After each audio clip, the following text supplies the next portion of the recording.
कि हम भारत के बारे में जानते हैं, हमारे देश के बारे में जानते हैं। क्लाइमेट में हम अपने भारत के, इंडिया के क्लाइमेट के बारे में जानेंगे। और नेक्स्ट चैप्टर में हम natural vegetation and wild life के बारे में जानेंगे। And last chapter population. Sir आराम से बोलिए। लास्ट चैप्टर है 6 पॉपुलेशन। भारत में जनसंख्या और उसका डिस्ट्रीब्यूशन कैसा है वो हम देखेंगे। ये है ज्योग्राफी के चैप्टर्स। एक चैप्टर हम पढ़ चुके हैं, दूसरा चैप्टर हम पढ़ रहे थे, कंटिन्यू है वो। नेक्स्ट हम सिविक्स की बात करते हैं, डेमोक्रेटिक पॉलिटिक्स, प्रजातांत्रिक राजनीति, लोकतंत्रात्मक राजनीति, इसको हम ऐसे भी देख सकते हैं। First chapter democracy in the contemporary world. पिछली बार इस चैप्टर को डिलीट कर दिया गया था, हटा दिया गया था, इस बार ये चैप्टर है। Second chapter what is democracy, why democracy. Third chapter है constitutional design. Fourth electoral politics. Fifth chapter है वर्किंग ऑफ इंस्टीट्यूशन और सिक्स्थ चैप्टर है डेमोक्रेटिक राइट्स। ये सारे चैप्टर्स इतने इजी चैप्टर्स हैं, यकीन मानिए इतने इजी चैप्टर्स हैं कि अगर आप नॉर्मली इनको रीड करेंगे तो आपको आसानी से अंडरस्टैंड होगा। कोई क्लिष्ट बात नहीं है इसमें। जैसे फर्स्ट चैप्टर के बारे में बताता हूं, democracy in the contemporary world. आज के टाइम में कहां कहां डेमोक्रेसी है और किस फॉर्म में है, ये हम इसमें जानते हैं। फिर सेकंड चैप्टर, पहले तो हमें ये देखना है कि कौन कौन से कंट्रीज में डेमोक्रेसी है और उनका कैसा फॉर्म है। सेकंड चैप्टर में हम ये देखते हैं कि डेमोक्रेसी है क्या। यस सर हमारे में तो sir first chapter sir second chapter है। हाँ, वही तो मैं बताना चाह रहा हूँ। पहले ये चैप्टर हटा दिया गया था, इस बार जो स्प्लिट अप सिलेबस है, आप देखो मैंने आपके क्लास के ग्रुप में स्प्लिट अप सिलेबस डाला था, उसमें इन चैप्टर्स को दिखाया गया है। तो कौन कौन से चैप्टर्स हैं आप अपनी बुक्स में भी देख लीजिएगा कि वो चैप्टर्स हमारे पास है या नहीं है। लेटेस्ट बुक आप देख रहे हैं, इसमें लेटेस्ट बुक जो भी है इनमें जो चैप्टर्स हैं उन्हीं को हमें पढ़ना है, ठीक है। एनसीईआरटी और मैं पढ़ाऊंगा, आप डोंट वरी, इस चीज़ से आप परेशान ना होइए कि कौन सा चैप्टर है और कौन सा नहीं है। जो चैप्टर्स मैं आपको पढ़ाऊँ आपको वो पढ़ना है, ठीक है। Yes sir. नेक्स्ट में हम ये पढ़ते हैं कि डेमोक्रेसी क्या है और डेमोक्रेसी की आवश्यकता क्यों पड़ती है। थर्ड चैप्टर में हम कॉन्स्टिट्यूशनल डिजाइन पढ़ते हैं कि कॉन्स्टिट्यूशनल डिजाइन क्या है, संविधान कैसे बना, संविधान का फॉर्म कैसा है, क्यों संविधान हमारे लिए आवश्यक है। नेक्स्ट इसमें हम देखते हैं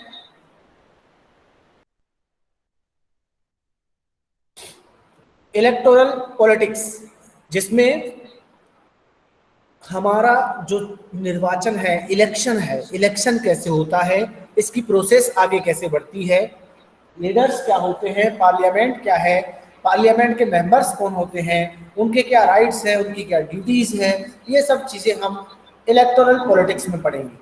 वर्किंग ऑफ इंस्टीट्यूशंस, हमारे डेमोक्रेसी में इंस्टीट्यूट क्या होते हैं। जैसे अब इंस्टीट्यूट का मतलब आप समझते होंगे कि एक बिल्डिंग बन गई है उसको हम इंस्टीट्यूट कहेंगे, नहीं। इंस्टीट्यूट का मतलब होता है अ ग्रुप ऑफ लॉज, कानूनों का एक समूह, बल्क ऑफ लॉज। जब कानूनों का, नियमों का, नीतियों का, योजनाओं का एक समूह बनता है तो उसे हम कहते हैं इंस्टीट्यूट। ये इंस्टीट्यूट कैसे काम करते हैं, जैसे प्रधानमंत्री एक इंस्टीट्यूट है अपने आप में, तो वो कैसे काम करता है ये हम इसमें जानते हैं। इसके बाद जैसे राष्ट्रपति, प्रेसिडेंट क्या होता है, उसके क्या राइट्स हैं, वो कैसे काम करता है। इसके बाद जैसे एमएलए, एमपी, पार्लियामेंट, ये सब चीजें जो है ये हमारे लिए एक इंस्टीट्यूट की तरह है। कैसे इंस्टीट्यूट है, इनका वर्किंग कल्चर कैसा है, ये हम इस चैप्टर्स में समझेंगे। लास्ट में है डेमोक्रेटिक राइट्स। डेमोक्रेटिक राइट्स का मतलब है जो प्रजातंत्र है, जो लोकतंत्र है, उसमें लोगों को क्या अधिकार मिलते हैं, कैसे वो अपने अधिकारों का, अपने कर्तव्यों का पालन करते हैं, उनका इस्तेमाल करते हैं, ये सब हम इसमें पढ़ने जा रहे हैं। चलो नेक्स्ट हम देखते हैं इंडिया, इकोनॉमिक्स पे चलते हैं। इकोनॉमिक्स में 4 चैप्टर है हमारे यहाँ। First chapter the story of village Palampur, एक छोटा सा गांव पालमपुर गांव, इसके बारे में हमने पढ़ा है, ये हम चैप्टर कंप्लीट कर चुके हैं। उस गांव के बारे में पढ़ने से हमें क्या जानकारी मिलती है? देखो सबसे बड़ी बात तो ये है, कोई भी चैप्टर्स आपके यहाँ जोड़े गए हैं, जैसे इकोनॉमिक्स में पालमपुर गांव के बारे में आपको बताया गया है, तो पालमपुर गांव में वहाँ के लोगों का व्यवसाय क्या है, उनकी आजीविका क्या है, कैसे सरवाइव कर रहे हैं। कोई एग्रीकल्चर में लगा है, कोई शॉपिंग में लगा हुआ है, कोई फिशरिंग में लगा हुआ है, कैसे वो अपनी आजीविका को चलाते हैं, और इकोनॉमिक्स या इकोनॉमी, अर्थव्यवस्था कैसे उससे कंडक्ट होती है, ये हम इस चैप्टर में पढ़ेंगे। यस गौरव, आप कुछ क्वेश्चन पूछना चाहते हैं? If you want to ask any question, you can raise the hand, a symbol given in your screen. आप क्वेश्चन पूछना चाहें तो पूछ सकते हैं। यस लगन।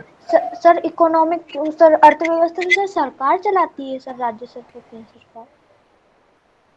देखिए इकोनॉमिक्स अकेली सरकार नहीं चलाती है, आप ये कह सकते हैं कि वो मैनेज करती है ना। जैसे एक छोटा सा एग्जांपल बताता हूँ कि हम मार्केट में जाते हैं, तो मार्केट्स के जो रूल्स रेगुलेशन होते हैं उनको कौन डिसाइड करता है? कोई व्यापार मंडल होगा, मार्केट का कोई, मार्केट की कोई कमेटी होगी जो रेट तय करती होगी, रेंट तय करती होगी, और उनके ऊपर कोई ना कोई सुपरवाइजर होगा जो गवर्नमेंट का अथॉरिटी होगी। क्योंकि जितनी भी चीजें, जितने भी रिसोर्स है, जितने संसाधन हमारे आसपास हैं, इनके ऊपर राइट है लोगों का, हमारा, और हमने इनका ध्यान रखने के लिए या हमारे ऊपर शासन करने के लिए हमने एक सरकार बनाई है। उस सरकार का काम क्या है? हमारे जो नित्य प्रति के काम हैं, हमारी जो आवश्यकताएं हैं, हमारी जो इच्छाएं हैं, हमारी जो जरूरतें हैं, उनको पूरी करना, उनके लिए एक, हमारे लिए एक माहौल तैयार करना, ये एक सरकार का काम होता है। हमारा काम क्या है? हमारा काम है ऐसी सरकार चुनना जो हमारे लिए रिस्पॉन्सिबल हो, जिसमें अकाउंटेबिलिटी हो, उत्तरदायित्व हो, कि अगर लोगों को कोई परेशानी है किसी चीज की तो वो उसका सॉल्यूशन कर सके। तो अब आपने कहा कि क्या इकोनॉमी सरकार चलाती है? काफी हद तक हम इसका जवाब यस में कह सकते हैं कि हाँ, काफी कुछ सरकार इस पे कंट्रोल करती है, लेकिन हम ये नहीं कह सकते कि 100% सरकार इसमें कंट्रोल करती है। इकोनॉमी में 3 प्रकार के पिलर होते हैं। First government, second public, and third private. First government, सरकारी नियंत्रण होता है, गवर्नमेंट कंट्रोल होता है। फिर दूसरा आता है पब्लिक, पब्लिकली, जिसमें गवर्नमेंट का भी रोल होता है और पब्लिक का यानी लोगों का भी उसमें रोल होता है, दोनों का उसमें। इसको कोऑपरेटिव बोलते हैं, कि जो साथ में मिलकर काम करते हैं। प्राइवेट सेक्टर भी उसमें होता है और गवर्नमेंट सेक्टर भी होता है, तो दोनों मिलकर के काम करते हैं, उसको कोऑपरेटिव बोलेंगे। थर्ड होता है प्राइवेट। कुछ ऐसी चीजें हैं जो हम अपने स्तर पे करते हैं, जैसे आप कहीं काम करते हैं तो आपको सैलरी मिलती है, आप सैलरी से जो आप इनकम है, जो अर्निंग है आपकी, आप उसमें से कुछ सेविंग करते हैं, कुछ आप उसमें एक्सपेंडिचर के लिए कुछ स्पेंड करते हैं, मार्केट जाते हैं, सामान लाते हैं, अपनी जरूरत की चीजें लेते हैं, तो वहां पे आपको अपना राइट है। तो तीनों चीजें सिमिलर होती हैं, अकेले सरकार नियंत्रण नहीं करती है, लेकिन हम कह सकते हैं काफी हद तक इकोनॉमी पे सरकार का कंट्रोल होता है। ओके लगन? Yes sir. ठीक है। नेक्स्ट इसमें सेकंड चैप्टर है पीपल एज रिसोर्स। जैसे हम रिसोर्स के रूप में वाटर, मिनरल, एनर्जी, इन सबको जानते हैं, आपको पता है इंसान भी अपने आप में एक रिसोर्स है। क्यों है, इसको हम इस चैप्टर में और डीपली पढ़ेंगे।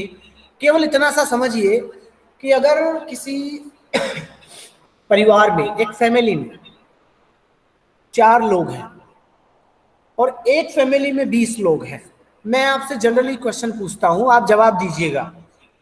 अगर वो 4 लोग अर्निंग करते हैं और उधर से 20 लोग अर्निंग करते हैं, तो सबसे ज्यादा अर्निंग पहली वाली फैमिली जिसमें 4 लोग हैं उसकी होगी, या दूसरी फैमिली जिसमें 20 लोग हैं उनकी होगी?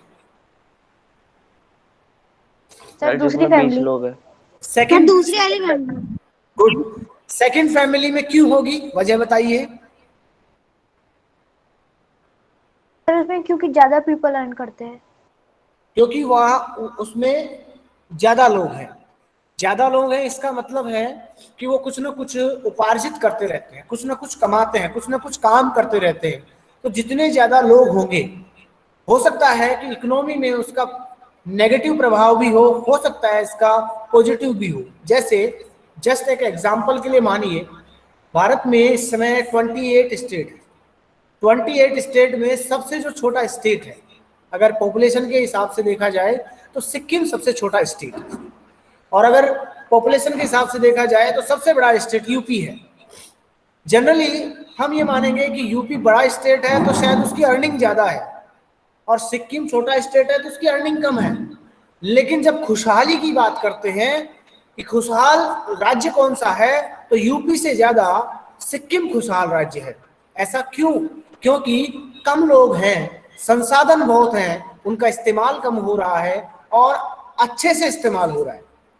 ठीक इसके उल्टे यूपी में संसाधन कम है, पॉपुलेशन ज्यादा है।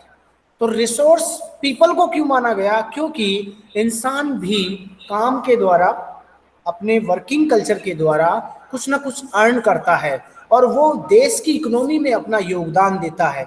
चाहे कोई भी काम क्यों ना हो, अगर व्यक्ति नहीं है तो काम कैसे होगा?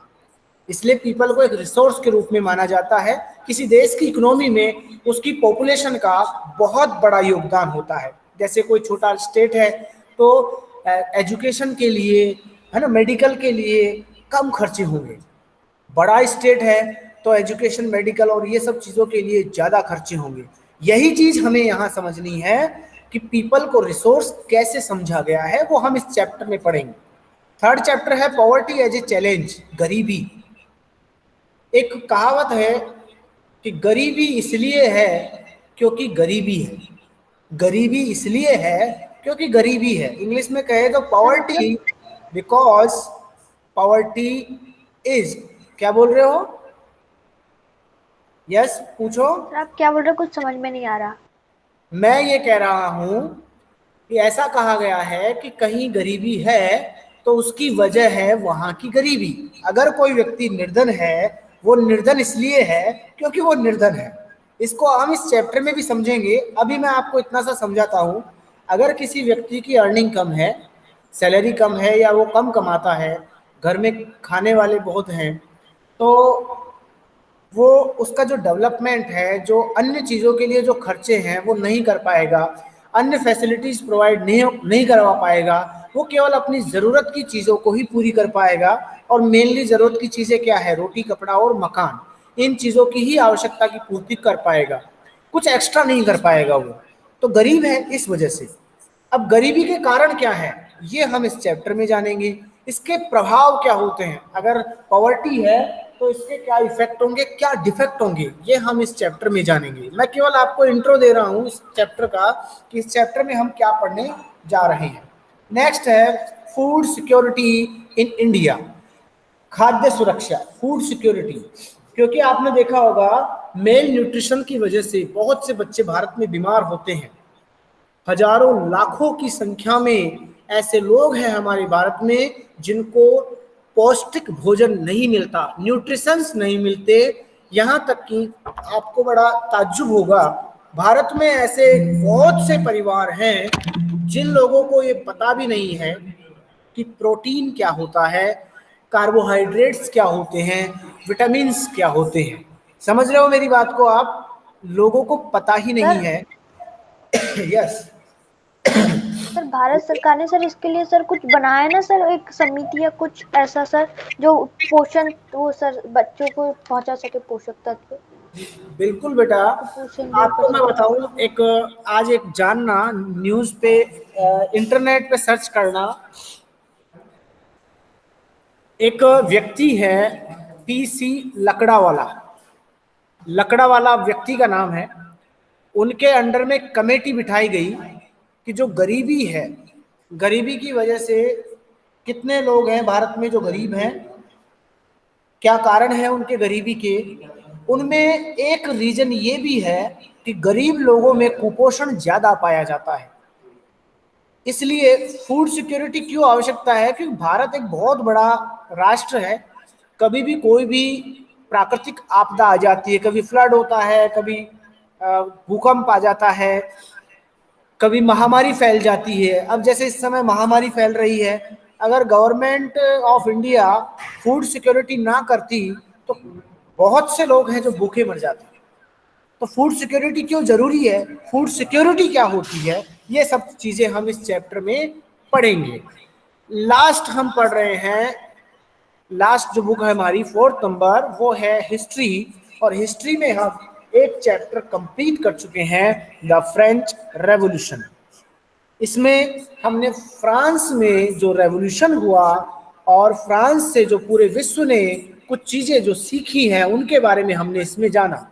फ्रांस में जो क्रांति हुई 1789 में, उसके बाद मोनार्की खत्म हो गई, फिर फ्रांस को एक रिपब्लिक कंट्री बना दिया गया, डेमोक्रेसी फ्रांस में हुई।